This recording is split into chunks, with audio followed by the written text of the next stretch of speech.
Salut à tous! Un petit point météo relatif à l'activité cyclonique de cette saison 2023. Il n'y a actuellement aucun phénomène cyclonique actif dans la zone atlantique, seule une perturbation est encore surveillée par le NAC.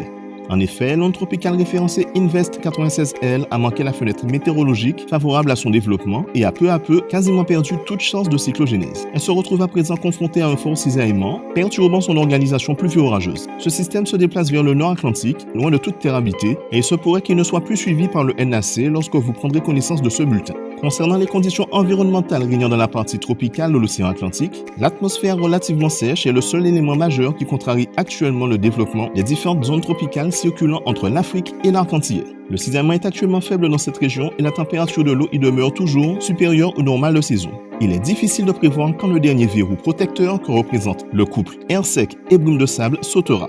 Mais lorsque cela arrivera, les systèmes cycloniques pourraient pleinement bénéficier d'une énorme réserve d'énergie. La situation est tout autant préoccupante dans les autres mers du bassin atlantique et particulièrement dans la région du golfe du Mexique où les températures de surface dépassent les 30 degrés Celsius, ce qui est largement suffisant au développement et au soutien d'un éventuel ouragan majeur lorsque les conditions atmosphériques seront propices. Une fois n'est pas coutume, nous terminerons ce point cyclonique par l'actualité relative à la zone du Pacifique Est. En effet, comme mentionné dans une des stories du compte Instagram, l'Invest 95L qui a copieusement arrosé la Guadeloupe et la Martinique au début de la semaine dernière, s'est finalement renforcé en phénomène cyclonique en survolant les eaux chaudes du Pacifique. Ce système a été baptisé Dora car la liste de noms dédiés aux cyclones de la zone Pacifique Est est différente de la liste de noms dédiés aux cyclones naissant en Atlantique. De ce fait, bien qu'étant issu d'une onde tropicale provenant de la zone Atlantique, ce système a hérité du quatrième nom de la liste dédié à la région Pacifique puisque c'est là qu'il s'est renforcé en cyclone tropical. Bien heureusement, ce phénomène ne menace aucune terre habitée. Voilà, c'est tout pour aujourd'hui. Bonne soirée à vous,